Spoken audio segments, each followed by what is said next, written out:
The songs that I'm playing are songs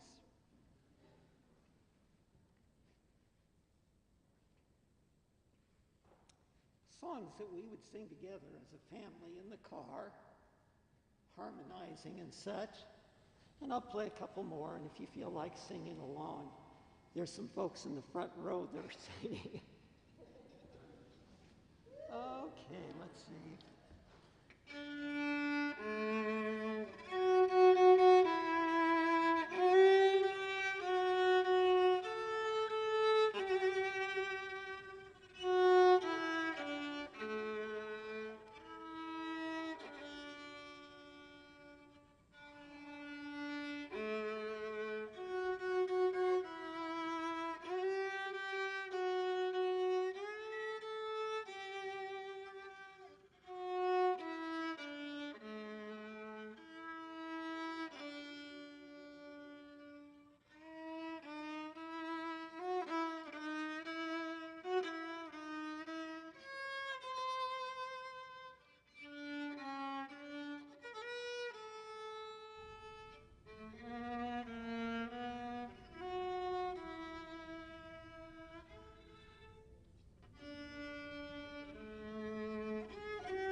Our theme song,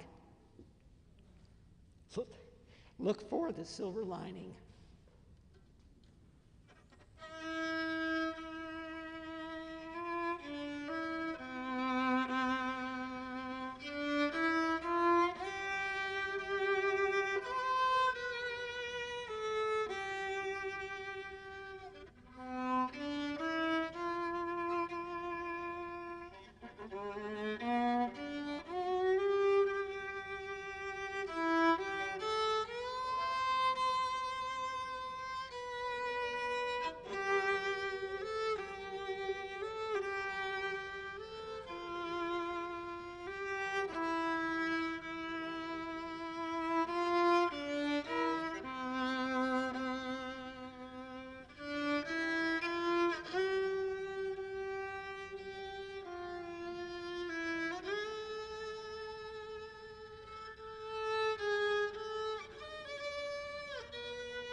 Thank you, Joe. That was a beautiful way to start Bridget's service. A human life is sacred. It is sacred in its being born, it is sacred in its living, and it is sacred in its dying. Today, we have gathered for Bridget. We've come together to mourn her death, to celebrate her life, to say goodbye, and to gather and share memories of Bridget that will sustain us and memories that we will cherish and celebrate in the many days to come. And as we're beginning, I have a few logistical reminders. If you could please make sure your phones are on silent. And also, we are being very careful about COVID as we are in another surge right now and asking for everyone to remain masked while in the building, including during the open mic when I'm bringing the microphone around. And when afterwards, that the eating for the reception afterwards take place outdoors on our terrace. So let us all do our best to keep each other safe and healthy as we are spending this time to remember Bridget. And Brian. I'm so afraid of the mic. I'm so glad you are all here, coming together in community with the bond that knowing Bridget has given us is so important.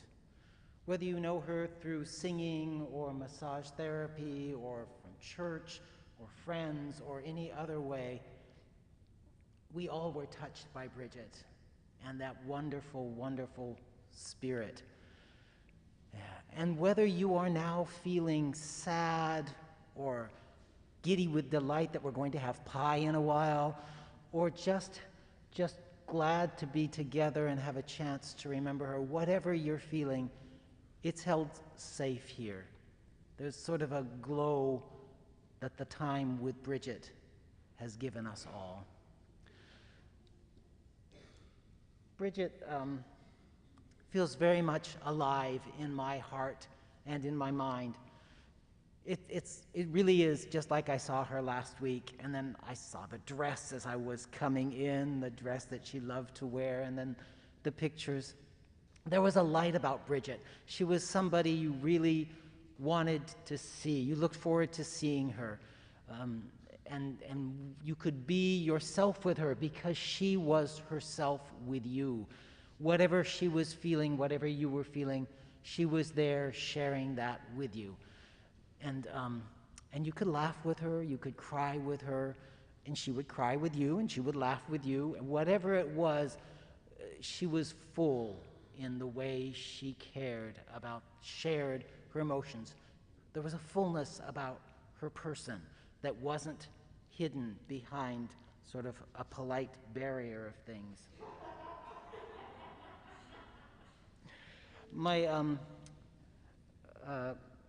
So I remember very clearly the first time I met Bridget. It was when she came to choir here. I'm Brian Baker. I'm the director of music here. And she came to the choir practice. And I remember Bridget, she's quiet and introverted in a large part. And she came in anxious, pensive, determined. She wanted to sing in a group of people. She told me later that her therapist had said, it's really good for you to be part of a group. And she's like, well, if I have to be in a group, I'm going to sing. So she came in, and she looked like, okay, I'm going to be right here, and I'm going to sing, and it's going to be bad. And after a while, she looked like, oh, this isn't so bad, and she had more of a calm look, and then maybe after a while, looked like maybe she was going to enjoy this. And then there was the smile, that glorious smile that came.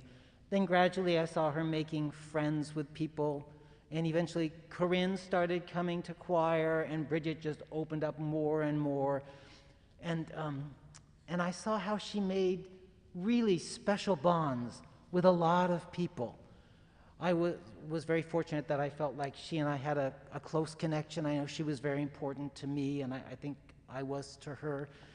And she and my husband and I would often bring her and Diana and Corinne silly gifts, maybe a stuffed elephant or some socks. Rod wanted me to make sure to tell you that he and I are both wearing Bridget-approved socks. Mine are glittery kitty cats, and his are gnomes. And one of the things about Bridget was if you gave her a gift, and these silly little gifts, she would just, if she liked it, she was almost giddy. There was this almost childlike, innocent delight in a thing. If she didn't like it, she'd say, oh, thank you. But you really knew if she liked it. One of the ones I know she liked, I brought today. This is Aloysius, the gnome. We had a shared fondness for gnomes, and she had it, and Corinne was kind enough to give it back to Rod and I so we could keep our memory of Bridget, see it every day. And I do see it every day. Not that I need much help to remember Bridget, to be honest.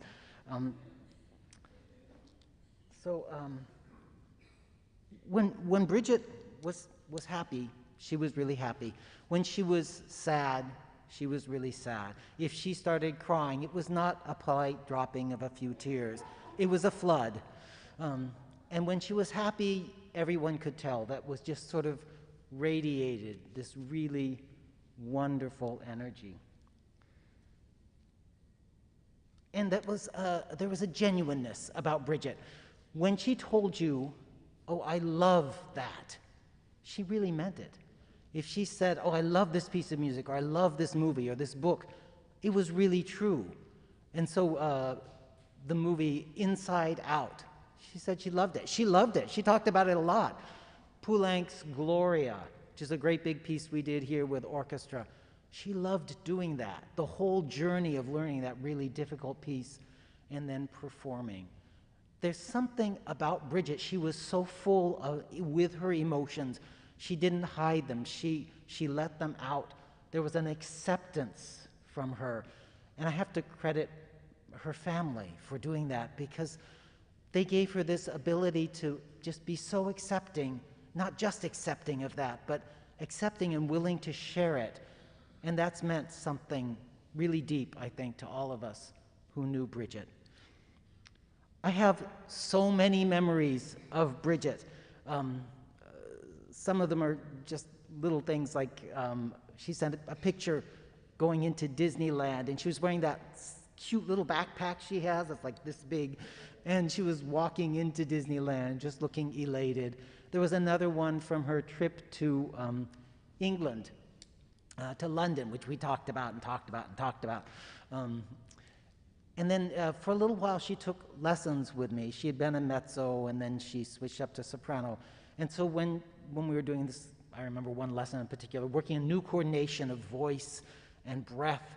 And she sang a phrase, and this glorious sound came out. And she finished the phrase, and she just stood there stunned. And then she smiled, and then she laughed and laughed and laughed.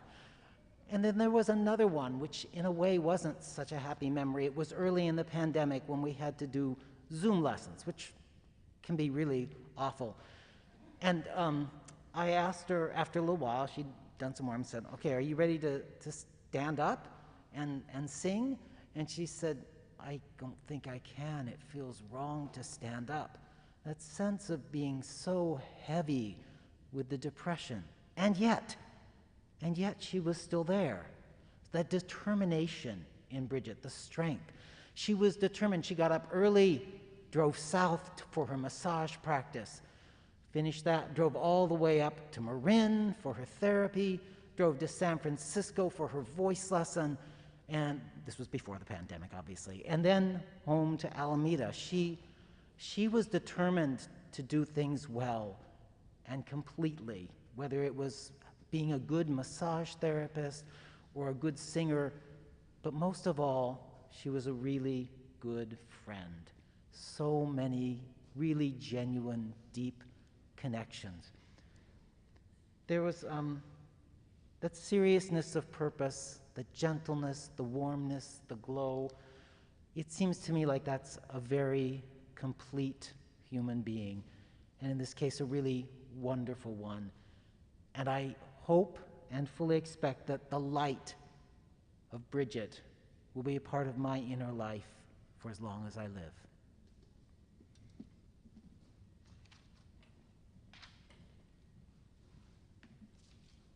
We'll now light our chalice, symbol of the Unitarian Universalist faith, and our memorial flame.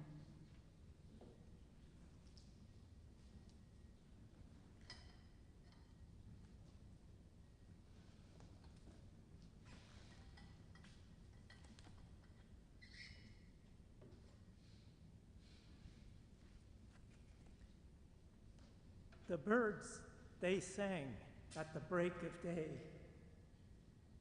Start again, they seem to say. Don't dwell on what has passed away or what is yet to be. Ring the bells that still can ring. Forget your special, perfect offering. There is a crack in everything. That's how the light gets in.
A poem by E. E. Cummings, I Carry Your Heart with Me. I carry your heart with me. I carry it in my heart. I am never without it. Anywhere I go, you go, my dear, and whatever is done by only me is your doing, my darling. I fear no fate, for you are my fate, my sweet. I want no world, for beautiful you are my world, my true. And it's you are whatever a moon has always meant, and whatever a sun will always sing is you. Here is the deepest secret nobody knows. Here is the root of the root, and the bud of the bud, and the sky of the sky of a tree called life, which grows higher than the soul can hope or mind can hide. And this is the wonder that's keeping the stars apart. I carry your heart. I carry it in my heart.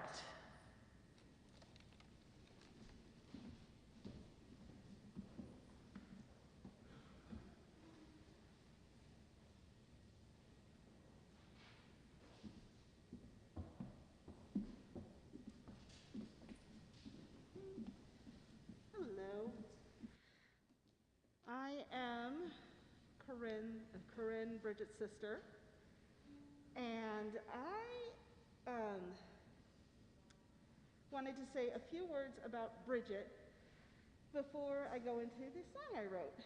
So Bridget and I called each other best sister because we worked really hard to be each other's best sisters, having the difficult conversations and supporting each other through hard times. We both had different ways of supporting each other. She helped me out more financially with haircuts and clothes and lucky money, and I helped her out more emotionally by being there for her when she needed it in a very specific, very Bridget-friendly way. Any kind of fashion sense I have can be directly related back to her. She bought me my first pair of rainbow shoes. But most significantly, a few years ago when I was going through a hard time, she did something I never expected her to do and invited me to temporarily live with her, which ended up being for almost a year. I didn't ever expect to get a chance to return the favor, but when the pandemic hit, I did. Just as I had previously moved into her living room, she moved into mine. And it was stressful living with Bridget, but it was also a really good thing. We spent a ton of time together and watched a ton of Hallmark movies and actually got to see our parents more than we ever had. So the pandemic actually brought us all closer together. When she died, I felt compelled to write a song for her. I had noble ideas of turning her favorite poem, I Carry Your Heart by E. E. Cummings, into a song. That did not work at all. I pivoted and integrated parts of it into a song about Bridget that worked much better. So thank you, Dad on violin and Megan on support vocals for helping me out.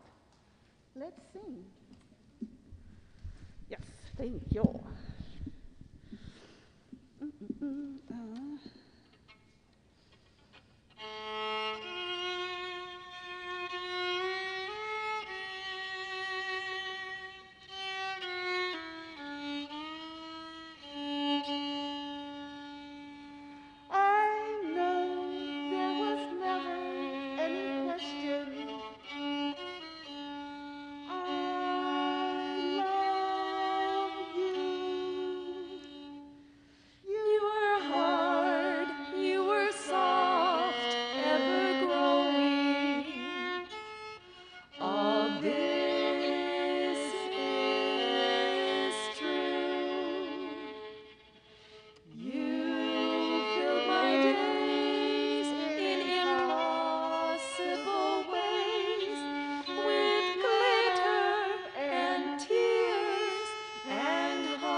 Corinne, thank you for your music. That was beautiful. Bridget was born September 10th, 1973 in Chico, California, the firstborn to Barbara and Joe Eding. She was an early talker, expressively saying hi at 7 months old. By the time she was 1, her family moved to San Jose. Her dad was the stay-at-home parent for almost 2 years. These moments she spent with her dad were some of her most cherished moments, and I bet they were of his as well. While he made bread, she had a little piece of dough so she could make bread too.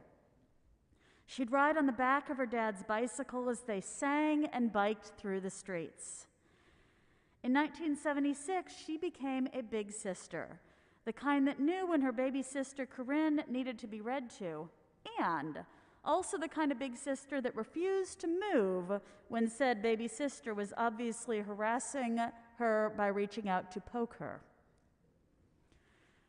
Bridget indeed did have a flair for the dramatic, loving to perform for people, dancing on her dancing board in big, clumpy heels, and engaging the adultiest of adults in very important conversation. Elementary school, though, Bridget struggled to find her place. With the vocabulary of a college student but the emotional bandwidth of an elementary school student, she had few precious friends, meaningful relationships with teachers that weren't intimidated by her, and she began to learn the violin. I wonder where she got that from. Initially, she was taught by her dad and then moved on to private lessons. She was a person who thrived on a schedule, so practicing, unlike most kids, wasn't an issue for her. It was a drive. While many kids wouldn't have gotten up early to practice their instrument, one very early morning, she got up at dark o'clock when she thought it was a different time, got dressed for school, and proceeded to practice her violin. Music was central to her, and she was raised singing, and when her family took their epic road trips, they sang in the car. This gave Bridget the chance to learn to harmonize on the fly and to hold her part while singing due to the variety of rounds that they sang together. Middle school, she finally hit her stride in the 8th grade, where she found a class full of people who appreciated her for her beautiful self, and a teacher who could banter with her and challenge her academically. She was the only violin in the school band, but to the credit of the school and to Bridget, they made it work. In high school, she discovered her hippie side, going to the private school Athenian for a couple of years. This is when her drawing and diary writing really started to take off. Her junior year, she transferred to the local high school where things did not work out so well for her. Much to her parents' credit, they allowed her to leave the school. She spent the rest of her junior year figuring out a lot of big stuff, how to recover from a lot of school trauma, how to bake her way to feeling better. That's the baking you do in the kitchen, not the other kind of bake. Don't go there. And figuring out which direction she wanted to take her life. It was during this period of time she really started using therapy as a resource for helping her negotiate life. And she walked a lot. She finished a 1.5 years of school in 6 months through independent study, and that's something, graduating in June of her junior year. Ultimately, when all was said and done, she decided to go to massage therapy school. Bridget's 20s were primarily about trying to make her way in the world on her own. She started working at the San Jose Athletic Club, giving massage and on-site massage for teachers at the school that her mom taught at. She got into contra dancing, a type of folk dancing, and when she got into something, she got into it. Y'all know that, right? Yes. Throughout her 20s and 30s, she did a variety of dancing from contra to swing and many things in between. She rented a variety of rooms, eventually settling in Santa Cruz, where for several years she lived there with her partner, Don.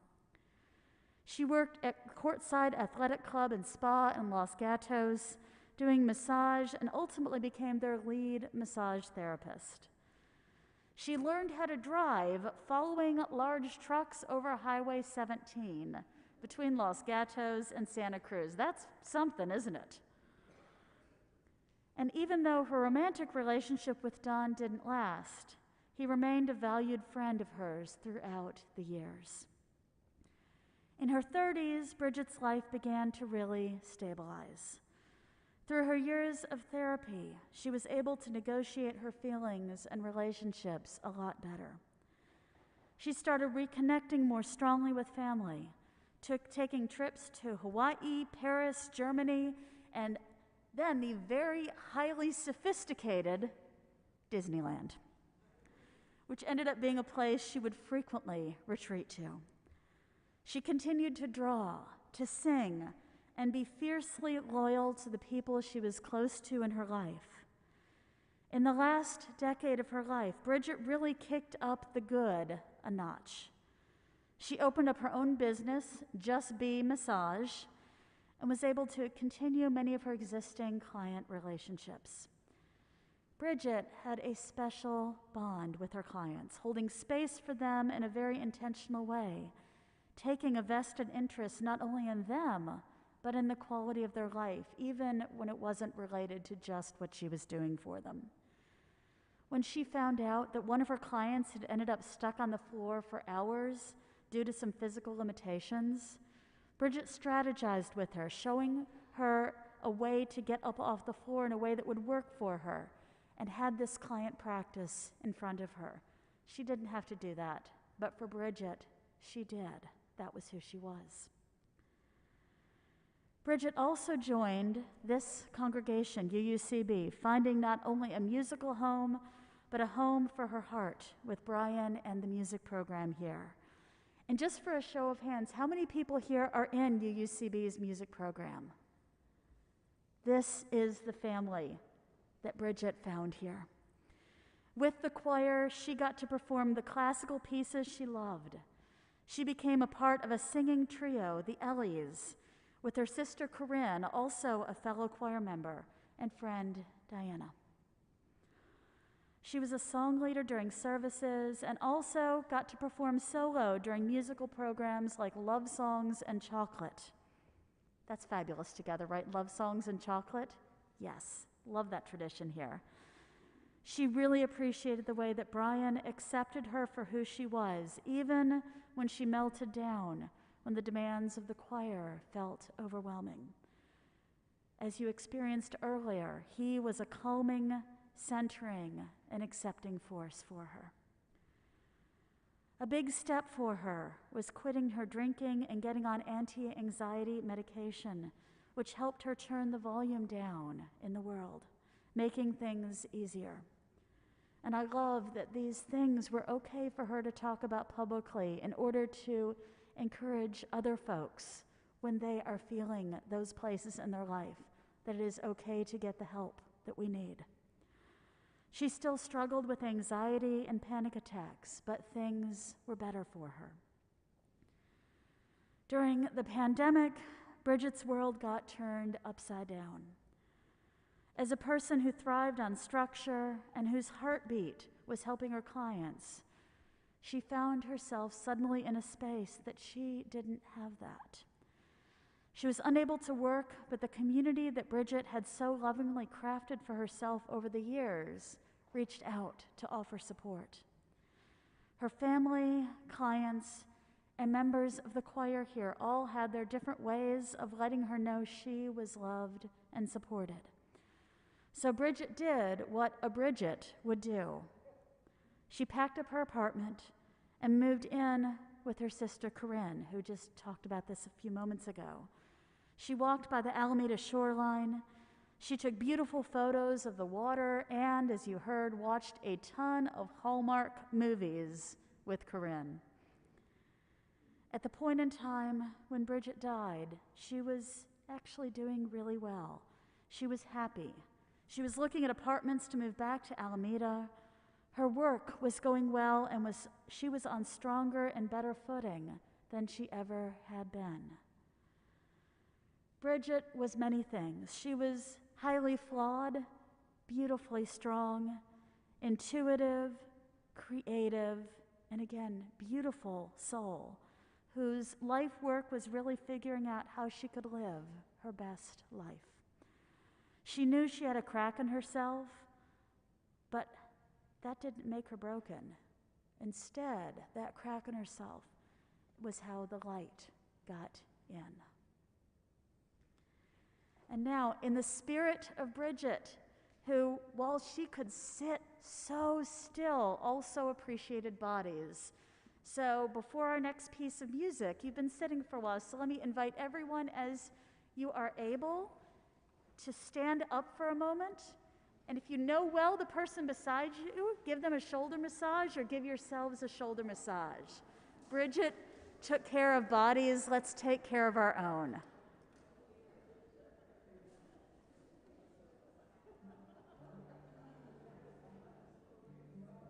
Yeah.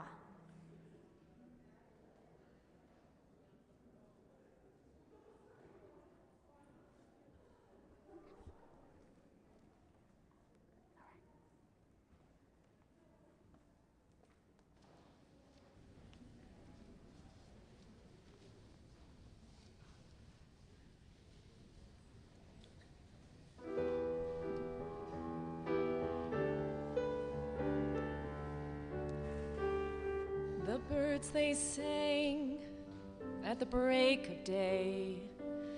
Start again, I heard them say.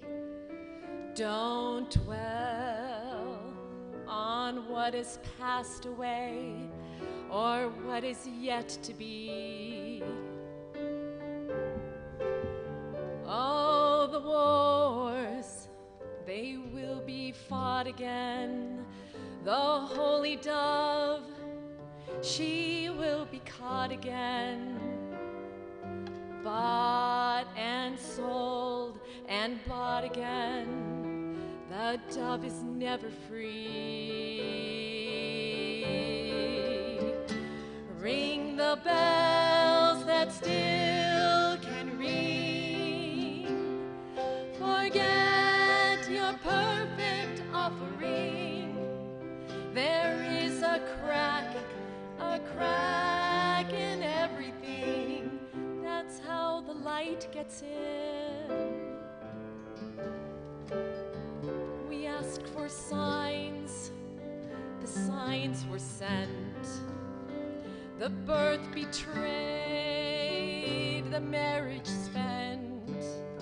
Yeah, the widowhood of every government.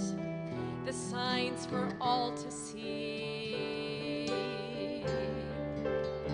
I can't run no more with that lawless crowd, while the killers in high places say their prayers out loud.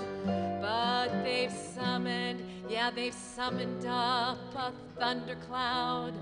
They're gonna hear from me. Sing the bells that still can ring. Forget your perfect offering. There is a crack in everything. That's how the light gets in. You can add up the parts, but you won't have the sum. You can strike up the march, there is no drum. Every heart to love will come, but like a refugee.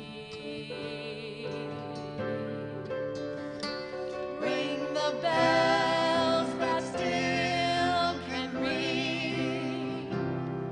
Forget your perfect offering. There is a crack in everything. That's how the light gets in. That's how the light gets in. That's how the light gets in.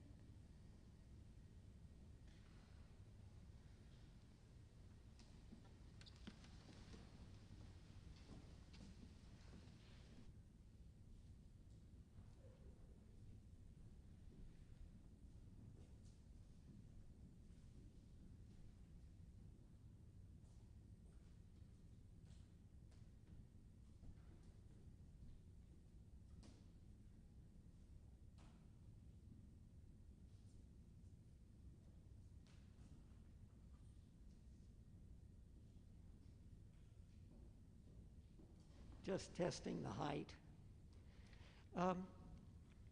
I have a little story before I do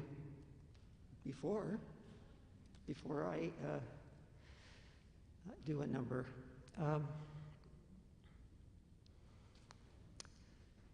The year is 1976, and it's right around the 4th of July, and Bridget is getting close to 3, and Corinne isn't on the scene yet. We have a daughter that loves to dance.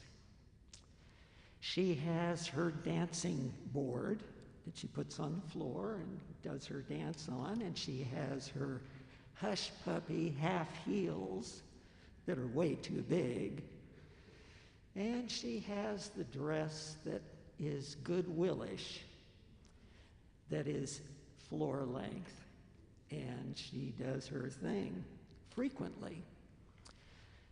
She also has the ability to sit like a rock through concerts. When people see us come in with our daughter at a concert, they look askance. But Bridget is like a rock. Well, with her ability to enjoy concerts, full-length adult concerts, because she is kind of an adult. So, in addition to her ability there, and the fact that she is just crazy about dancing, we come to the 4th of July-ish time. And we have Erin Copeland coming to San Jose, along with Martha Graham and her dancers. And both Copeland and Martha Graham are there.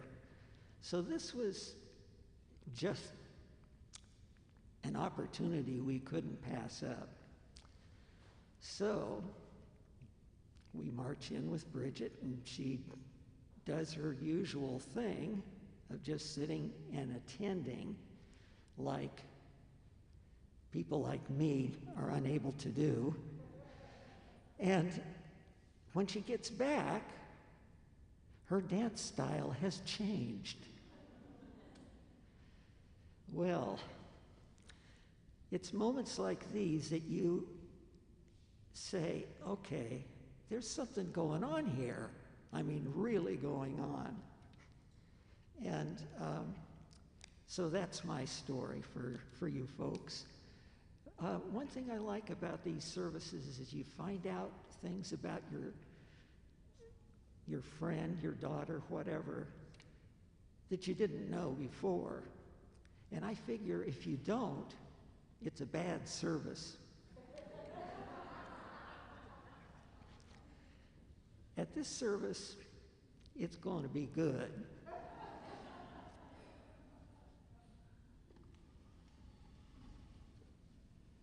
I don't know about this microphone thing, but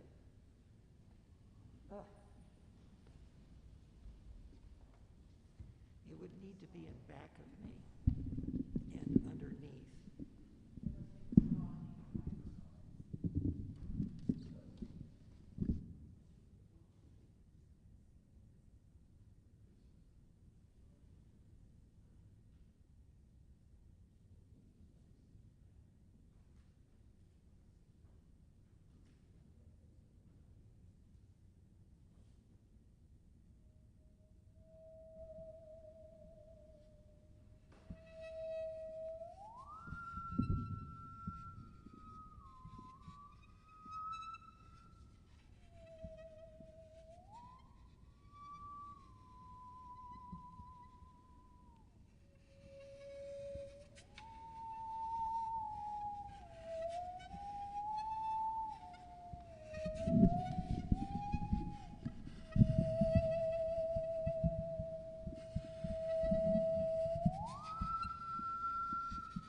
I'm Barbara Eding, Bridget's mother, and this is my cousin Susan Penn, who is here in case I don't make it through this. So she's my EMT, I guess. So one thing this church always says that I thought was particularly appropriate for Bridget is that it always welcomed us in the wholeness of who we are. So in that vein, I would like to welcome you in the wholeness of who you are. And thank you all who came here today, who knew and loved Bridget or came to support our family. It means so much of us to us to have you here, and also for those who are attending through streaming.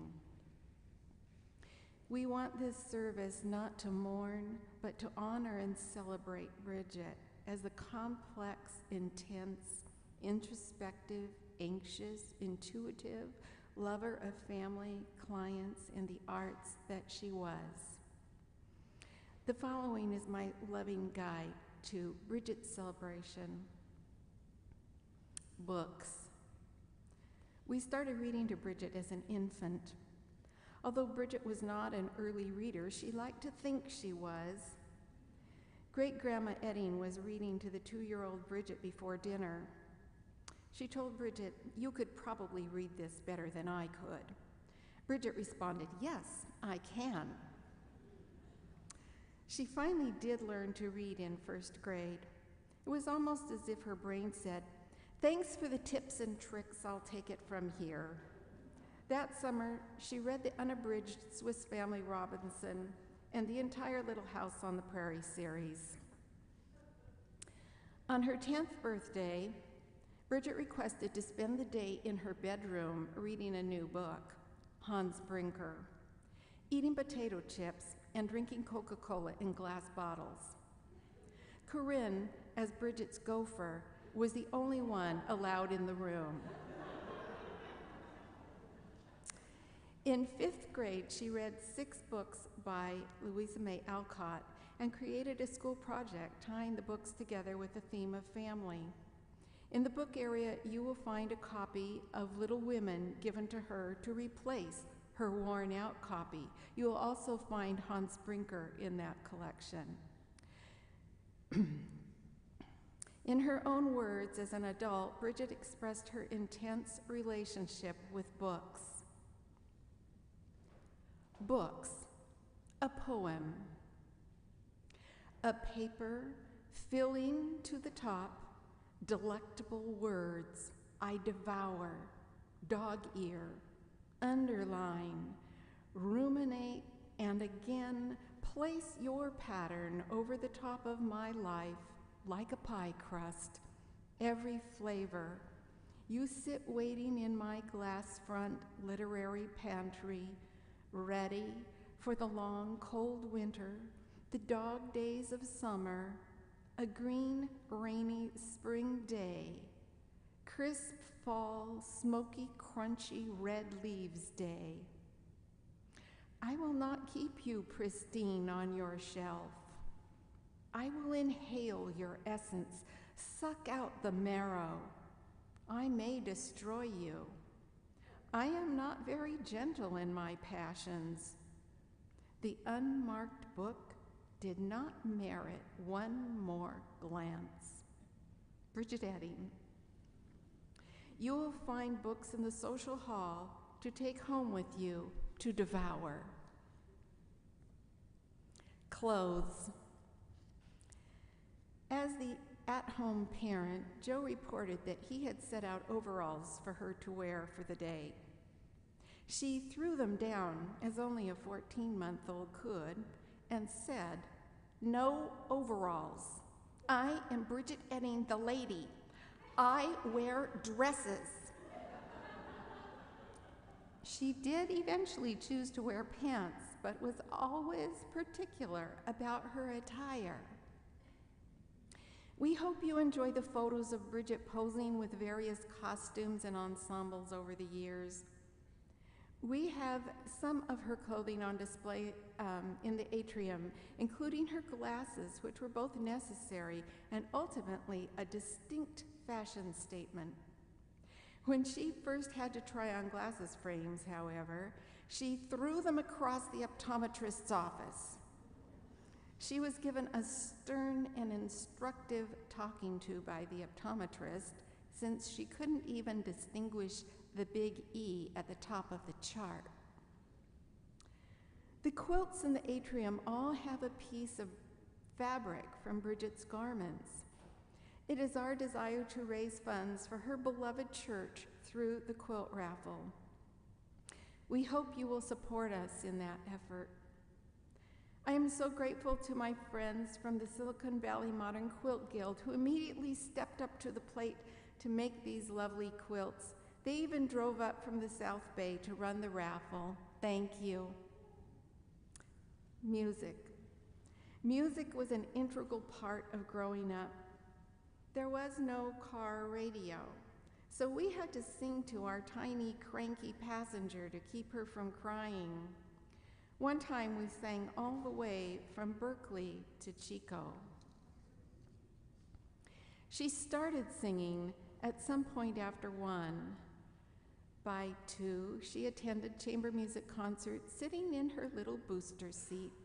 Even then, Bridget had that laser hyper focus which kept her more still than the surrounding adults. After attending a performance of the opera Hansel and Gretel when she was 3, she naturally decided to spend her monetary gift from great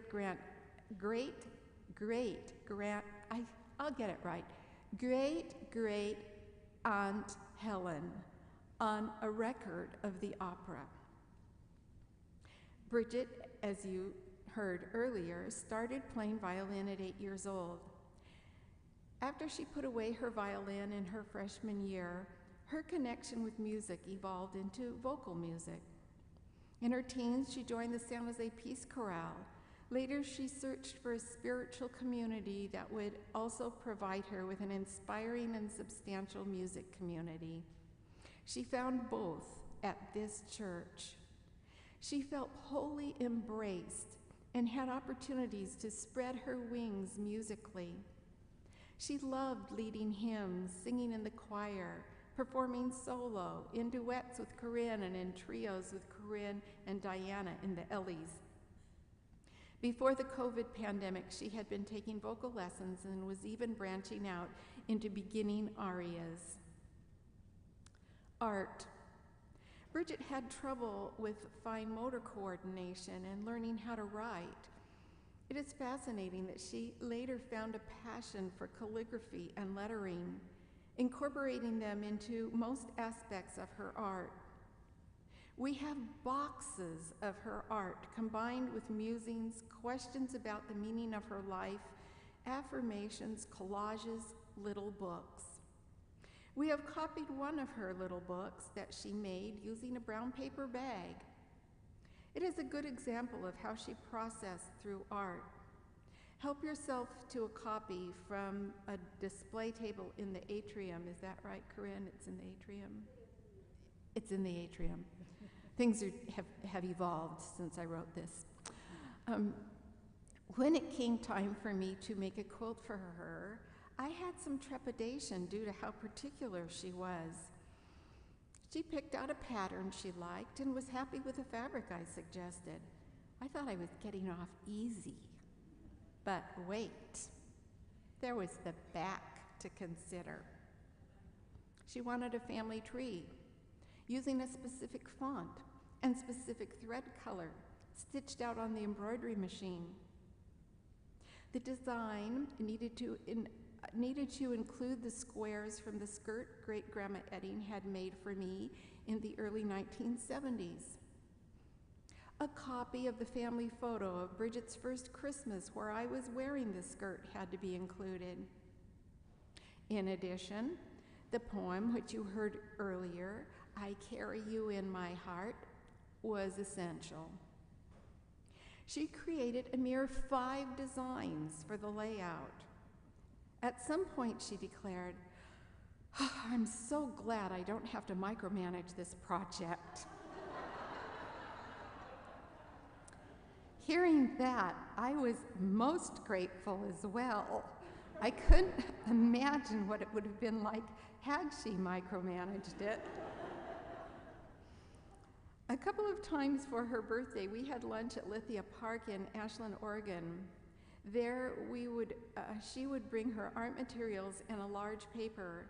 We would each have our corners and doodle while visiting and eating. We have set up an opportunity for you all to do the same during lunch. There will be art materials on the eating tables, along with a few of Bridget's own offerings attached to the table covering. We hope she will inspire you one more time. Healing hands. A few years ago, Bridget told us of a client who asked her where she had gotten her university degree. Bridget explained that she hadn't attended college but had gone to massage school. The client responded, "I bet your parents are disappointed in you." To which Bridget responded, "No. My parents are actually proud of me for finding what I love and supporting myself doing it." I want to go on record right here that we are proud of Bridget. How many of us can say that we were able to figure out what we love, make a living doing it, in addition to being superior at it? Once, when I was in the ER, I asked Bridget to ease a muscle spasm in my neck. She was in the position to see the monitors that I was hooked up to. She noticed that when she would lay her hand on me, all my vital signs would start returning to normal, then go right back up when she lifted her hand off. It was not just that she had healing hands, but it was also that she was deeply intuitive. This was both her gift and her curse. It enabled her to acutely sense the inner secrets of others. Often she would lay her hands on someone and tell them something about themselves that they hadn't quite figured out. This information came roaring into Bridget, making it hard for her to cope interacting with others, holding at arm's length even those she loved. Her struggles, therapy, and inner work let the light in for those who came to her for healing. There are so many more stories to tell, but we have all been blessed by having Bridget in our lives.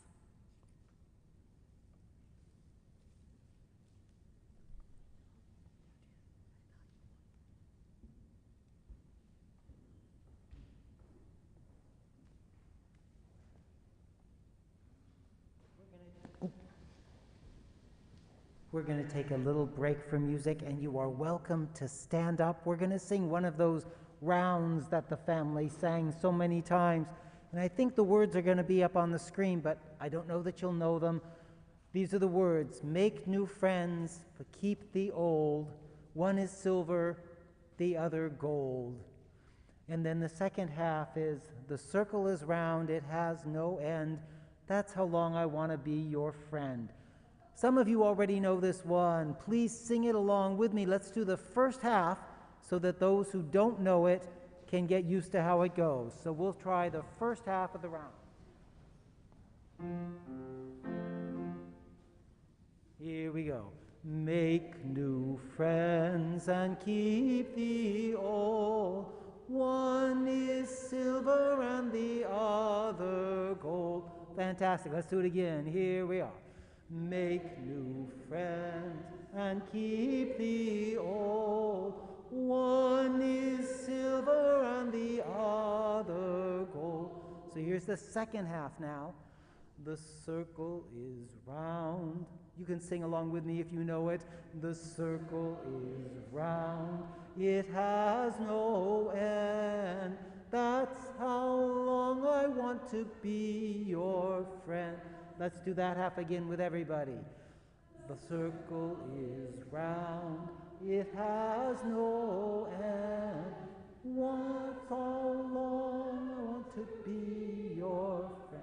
let's start on this side, and then this side joins in, and we'll do it 2 times through. And here we go. Make new friends.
I'm Bridget's aunt, Barbara's sister, and I join you all in loving and remembering Bridget. I'd like to share a few of my treasured Bridget memories with all of you. The first one is when she was taking me through her very first own adult apartment. And I loved the warmth and color that she created in her space. At some point during the visit, somehow it came up that she created affirmations for people that she loved if they were open to receiving such a gift. This is the one she created just for me. And she did it with a light and loving matter-of-factness that made it truly a gift. This is it. I shall release the need for perfection, but I shall embrace it when it comes.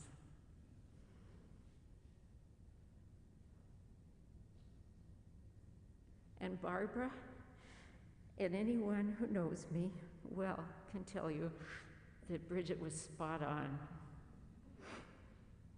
It has served me well when I remember to use it. Thank you, Bridget. Another fun Bridgetism. She loved quirky and artistic shoes, usually with much higher heels than I would normally wear. The shoes I'm wearing today, I ordered specially, and I'm wearing them in quirky honor of her. I have no idea if they're perfect for the day, but I embrace my memories of Bridget and know with her help,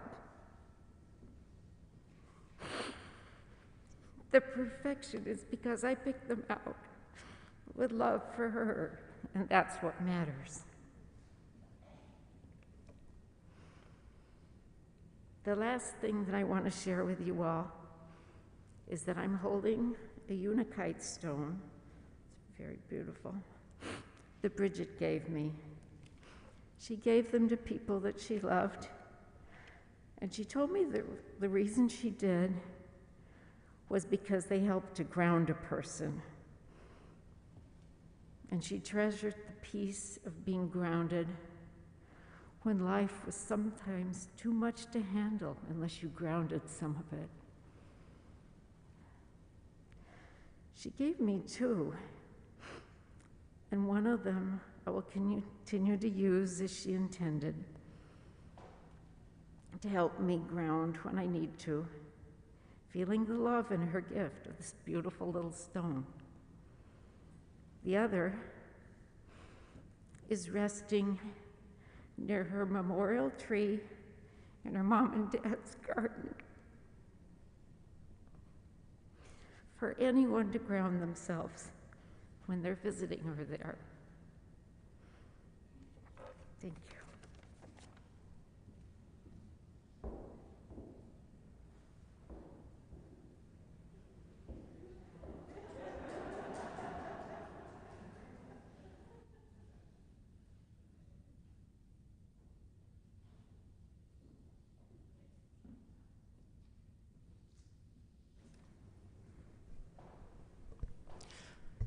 When I met Bridget, is that too loud?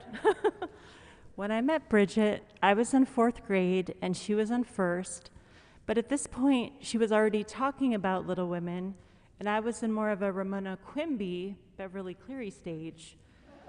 When she invited me to her birthday sleepover with a few other friends, she and a neighbor sang some songs from an opera, but not a Puccini. It was one they had written themselves. It was pretty evident to my 4th grade Little House on the Prairie watching self that this precocious kid was one of a kind. At some point, my family moved, and we saw each other a bit in high school, despite living 90 miles apart. But we truly reconnected about 12 years ago when I moved back to the Bay Area. When she greeted me after about 20 years of losing touch, life happens, it was at her home in Mountain View.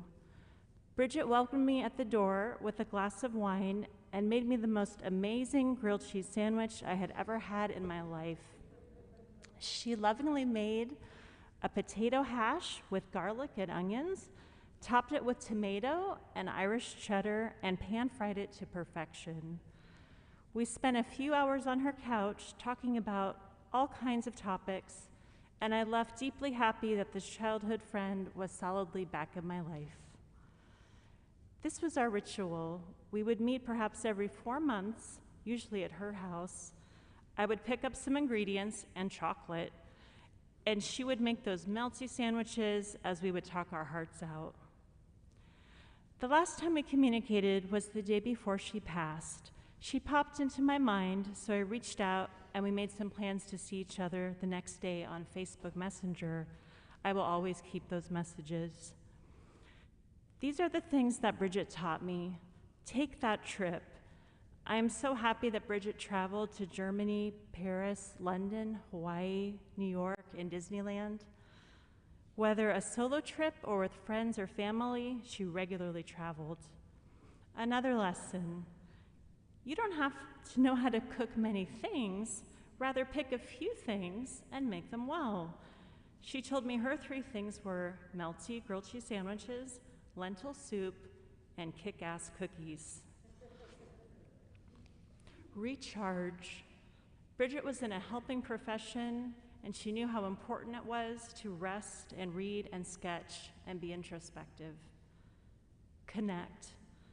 Although she valued her quiet time, Bridget built community and loved her people fiercely, and they loved her back. I think about Bridget all the time. When I think of her, I hear her voice say, "Love yourself," because she was so loving, and she knew that despite all of our foibles and imperfections, we are worthy of self-love and self-care. Thank you, Bridget.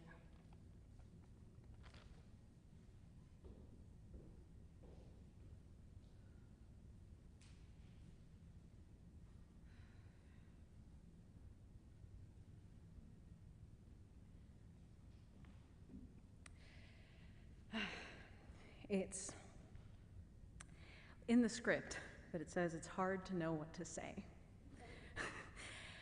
A beautiful spirit, a beautiful woman, and a beautiful friend has left our lives in the flesh. We no longer get greeted by that $1 million smile, that cheerful attitude, that spectacular fashion sense, and that sense of sweet kindness that Bridget brought, except for in our dreams and our memories and our hearts. I knew I was going to struggle to get through this, so this is tried to make it short, but it seems so long now. I was trying to think of different ways to express how special Bridget was. So I've decided to tell one particular story that really sums up her special nature. Bridget, Corinne, and I were together practicing music because we were in the a cappella group of the Ellies. They knew that I was having a very emotional moment, and I really needed support. I really needed to cry it out, and I really needed to work it through. Oh, I've lost my place. It was suggested, Bridget suggested, that I cry it out with them because they were my elephants. Now, that probably doesn't make sense right away, didn't to me, and I said, "What do you mean?" I'm going off script because I've lost my place. She said to me, "We are your elephants. In elephant communities, when one of the elephants is sad or is mourning or is hurt, all of the other elephants in the pack will stand around guard and let it mourn, let it cry, let it feel everything it needs to feel until it's ready to move on." Bridget assured me that she was my Ellie. She was one of my elephants in my pack that would hold me close and let me feel and protect me until I was ready to move on. And she did that for everyone that she held dear. That was the day that we became the Ellies. She's so special to everyone in this room. She touched every one of our lives in different ways. For me, I feel so fortunate that she got to become my music sister, my chosen sister. She will leave a permanent, positive mark on me. She taught me to sing in a way I never knew how. She taught me to use my voice, to trust myself, and to be in front of others in a way I was never brave enough to do before her. Her smile, her voice, her kind spirit, her love, it will stay inside our hearts.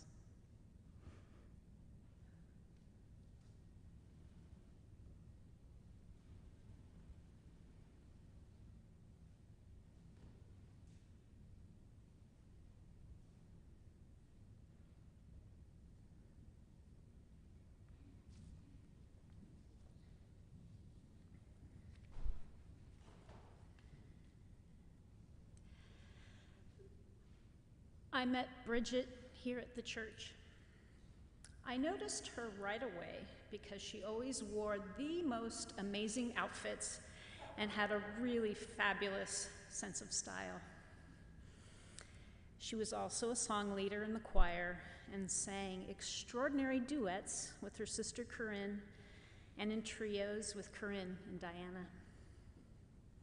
One day, I overheard her talking about how she was going to go to a Halloween party at Disneyland and dress up as a Dole Whip, which is a dessert at Disneyland.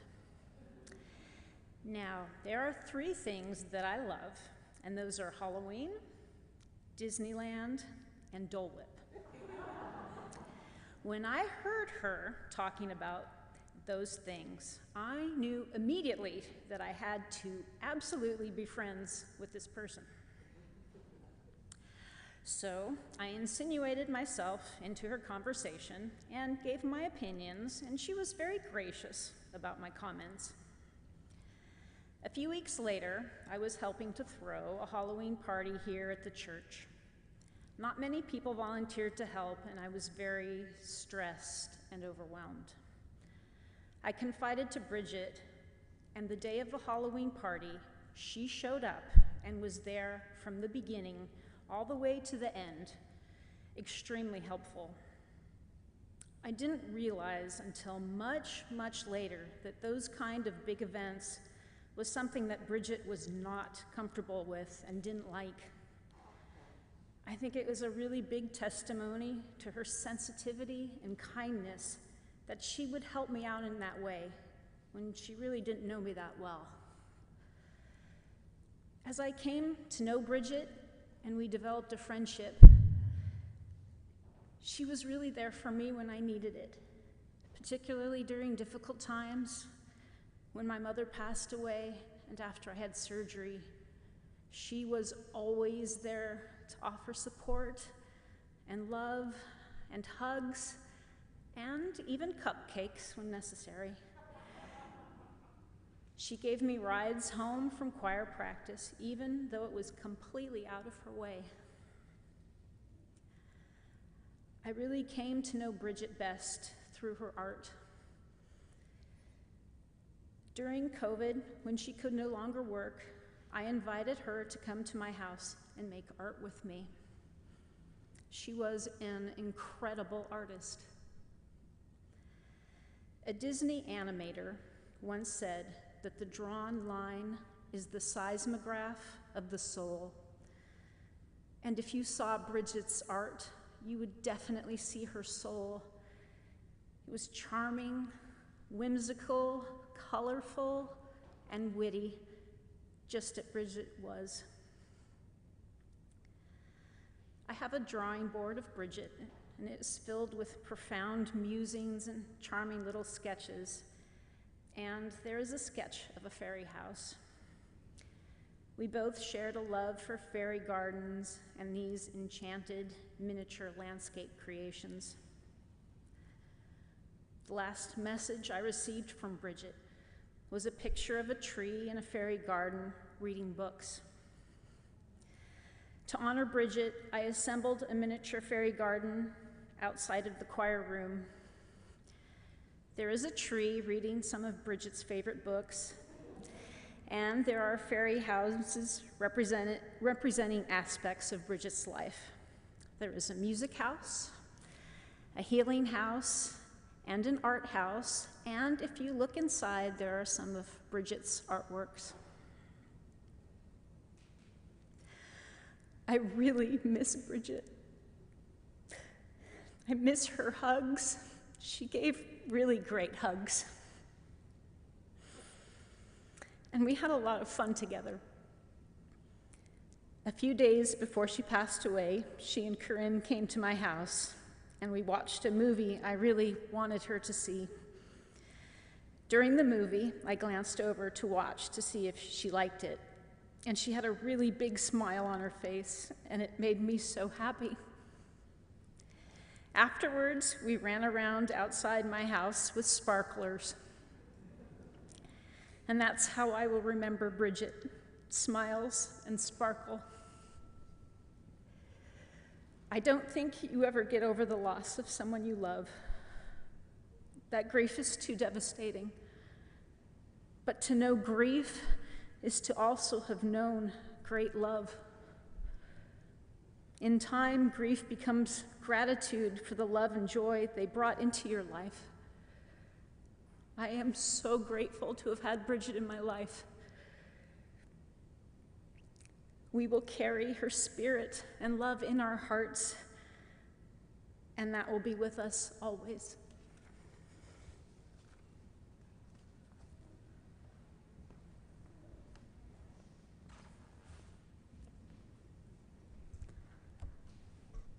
Let's now take a moment to find a quiet center. Place your feet on the floor if you wish. Settle back into your seat.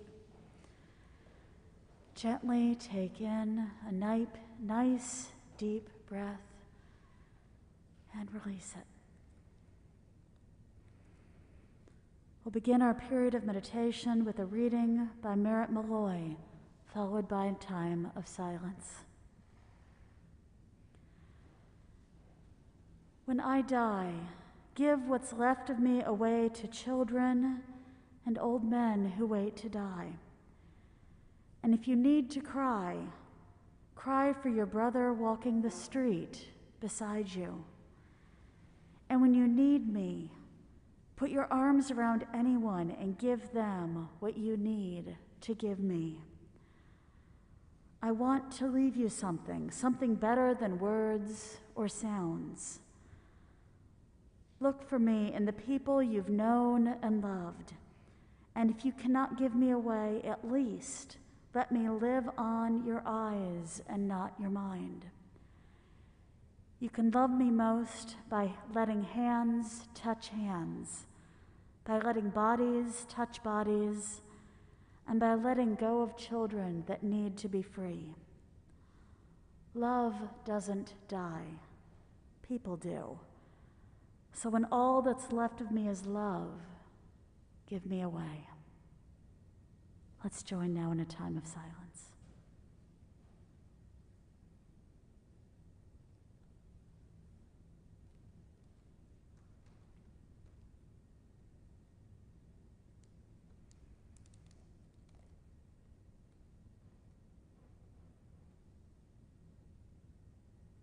Amen.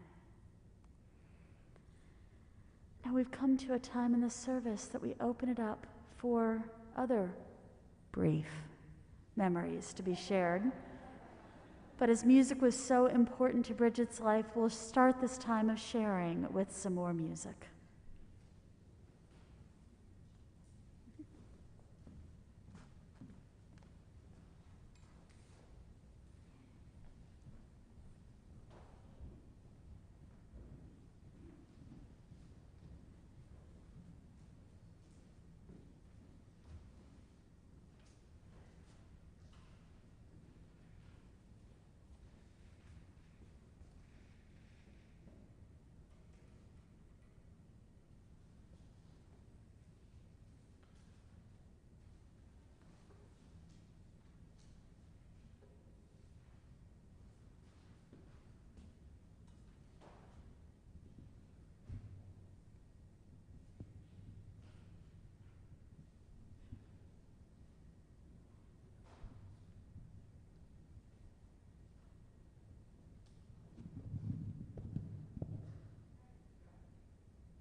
First off, I'm Greg Winslow. My singing buddy Larry couldn't make it today.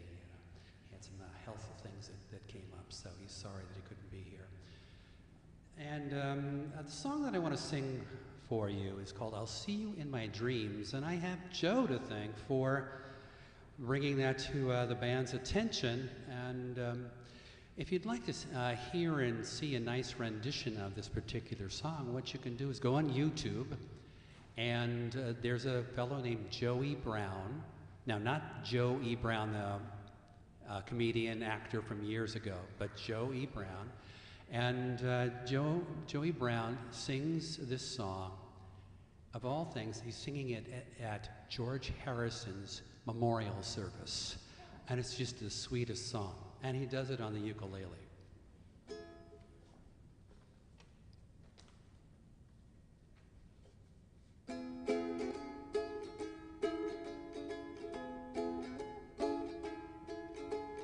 Though the days are long, twilight sings a song of the happiness that used to be. Soon my eyes will close, soon I'll find repose, and in dreams you'll always near to me. I'll see you in my dreams, hold you in my dreams. Someone took you out of my arms, still I feel the thrill of your charms. Lips that once were mine, tender eyes that shine, they will make a lonely way tonight. I'll see you in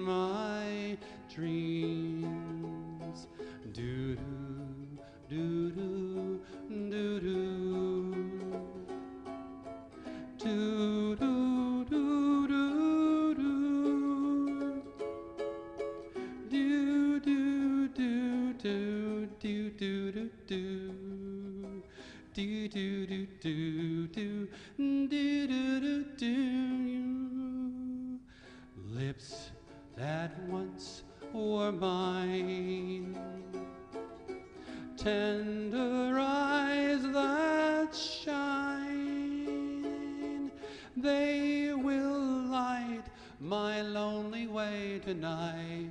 I'll see you in my dreams.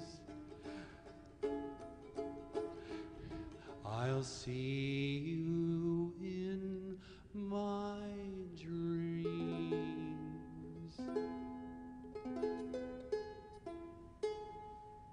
Thank you.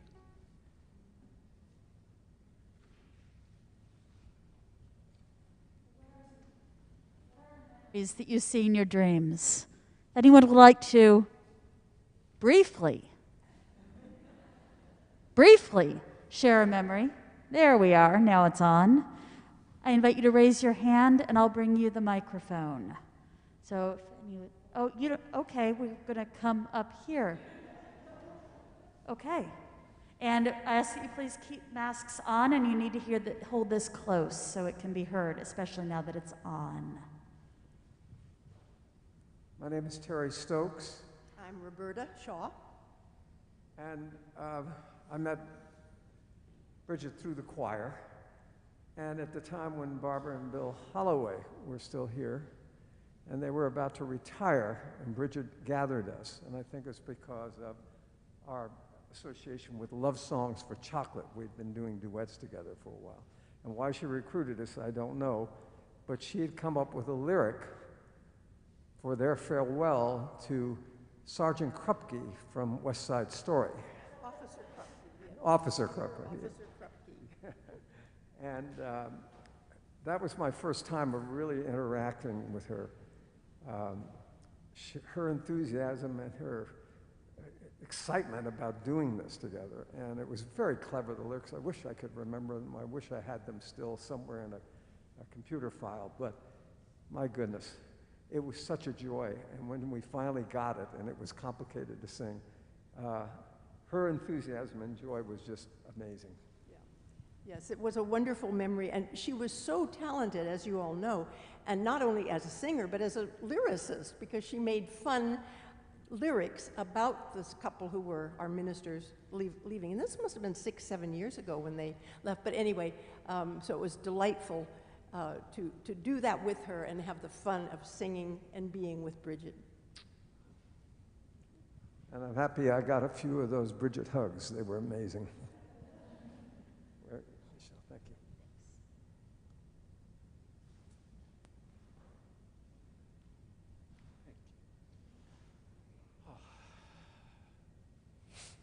you.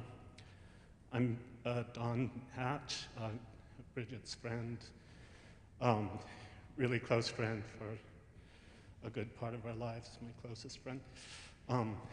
I met her when she was 19 and I was 23. And we met at a dawn dance, which is an all-night dance till dawn contra dance. And I was there, kind of a newcomer to the community. I am painfully shy, so this was huge for me, but it's like, I'm gonna do this. And she was one of the people there, made it all through the night. And I experienced her as energetic, assertive, sexy, bossy, which is a really good thing in my world.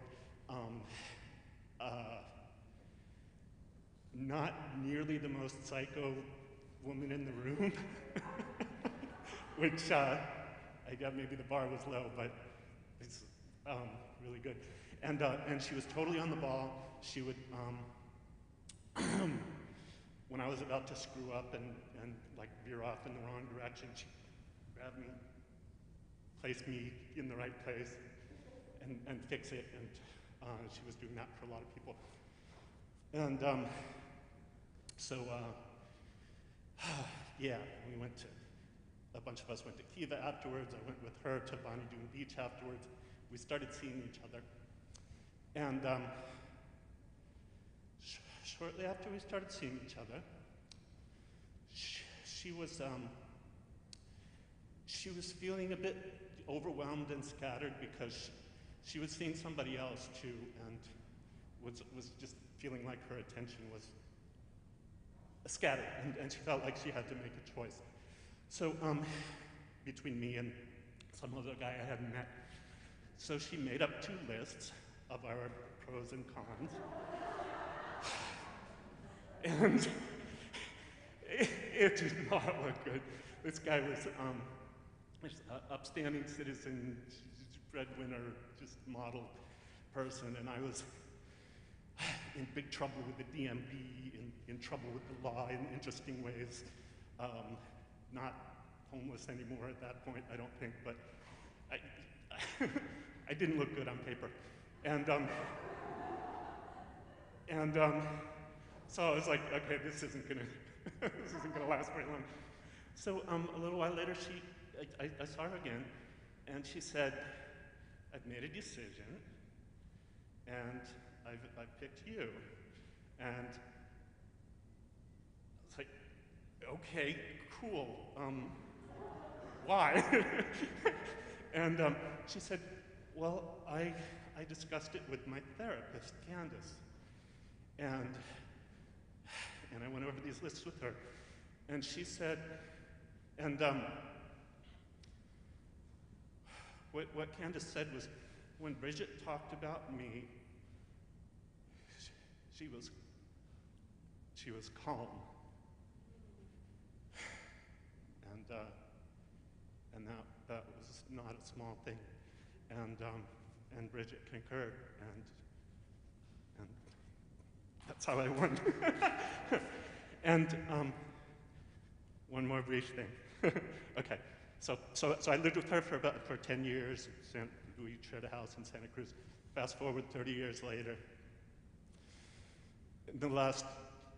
Sometime in the last 2 years, hadn't seen her for a long time. I went and got a massage from her.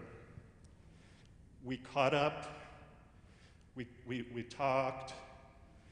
It felt good, it felt clean, it felt, I had optimism that I would see her more, and I just felt so good. And leaving there, I told her, I'm glad you're in my life. And she said, I'm glad you're in my life. And it turned out to be the last words. I feel really, there was some luck involved there. It doesn't always end up on a good note, but it really did.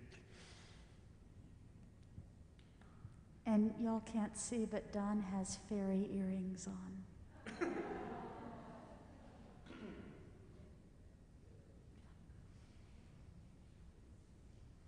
Any other brief stories?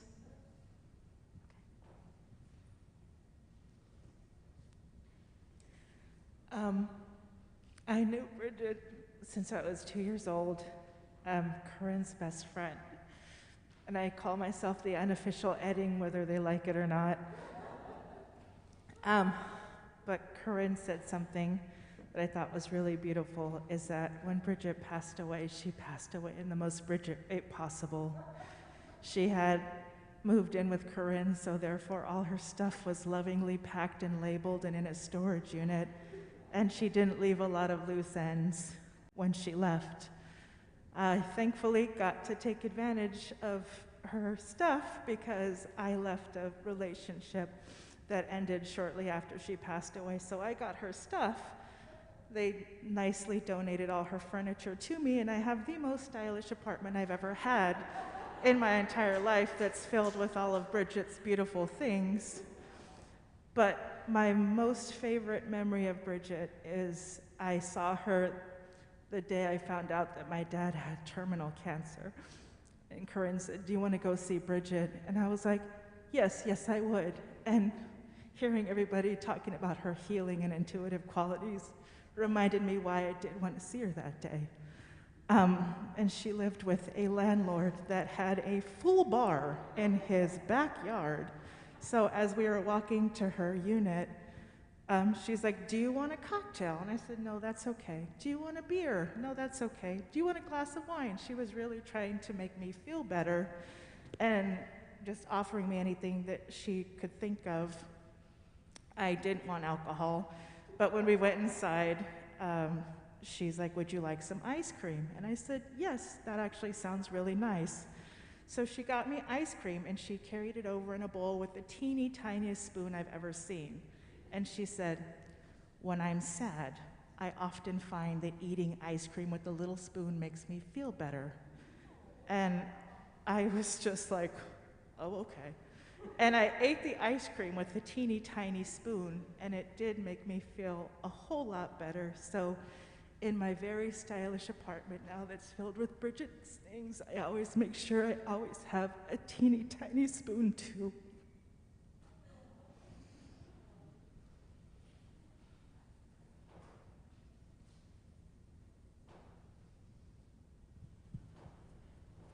One or two more.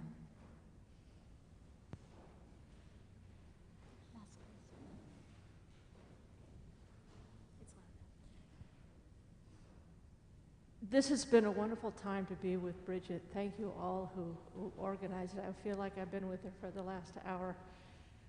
Since no one has mentioned it, I will say that Bridget and I met here at the church because she dyed her hair blue. And since we both have dark hair, I knew that that meant she had to pay someone to strip it and then put the blue on, and it always looked great. And I think that we enjoyed the fact that in a pretty serious church, we had these discussions about hair color and haircuts and whatever. But when Bridget became a song leader, we were singing the traditional song, "This Little Light of Mine," very slowly.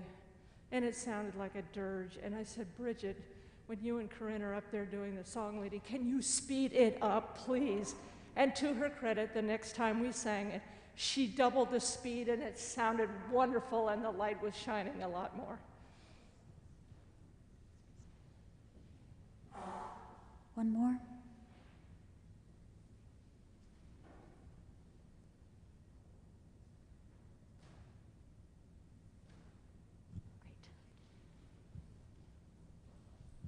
Hi, I'm Liz Cooper-Smith. I met Bridget about 10 plus years ago at this networking event called Camp Mighty.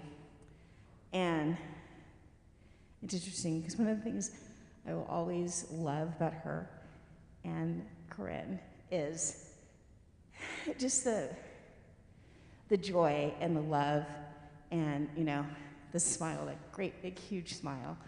And anytime I would run into them, I would always say, "It's the Eding sisters, yay!"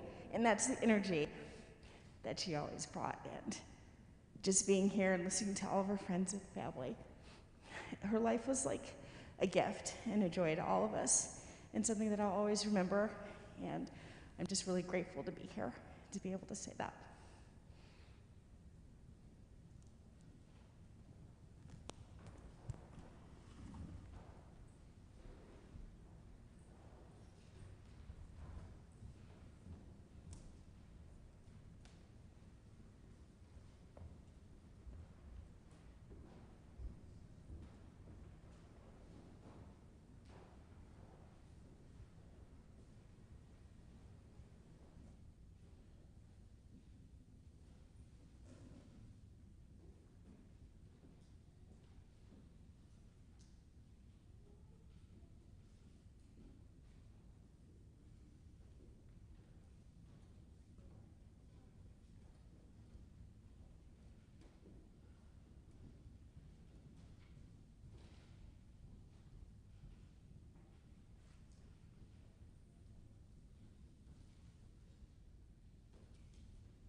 That was a song Bridget loved to sing. Please join me in a prayer that Bridget wrote. I think the words will be up on the screen. And if they're not, you can just say them back after I say them. May my sight be clear.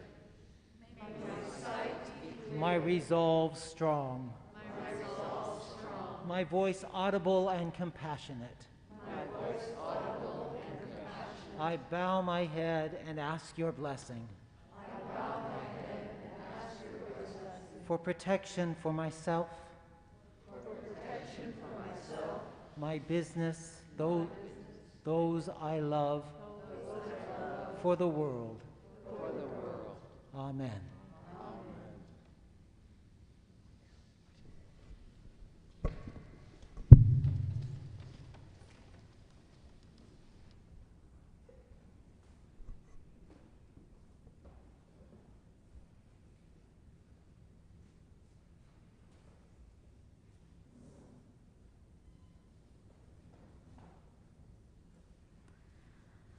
We must now prepare ourselves to go forward, going forward into our lives that seem forever changed by the loss of Bridget. Mary Oliver's words I present to you as something to hold on to as we move forward. Look, the trees are turning their bodies into pillars of light, are giving off the rich fragrance of cinnamon and fulfillment. The long tapers of cattails are bursting and floating away over the blue shoulders of the ponds, and every pond, no matter what its name is nameless now. Every year, everything I have ever learned in my lifetime leads back to this. The fires and the black river of loss, whose other side is salvation, whose meaning none of us will ever know. To live in this world, you must be able to do 3 things: to love what is mortal, to hold it against your bones knowing your life depends on it, and when the time comes, to let it go, to let it go. We trust that beyond the absence, there is a presence, that beyond the pain, there can be healing, that beyond the cracks, not even beyond them, that's how the light gets in. And through all of this, there is love. And now the service is not yet quite complete, because for Bridget, it wasn't done until Katya played her last note on the organ. So in that spirit, I invite you to remain seated until the end of Katya's postlude. Blessed be.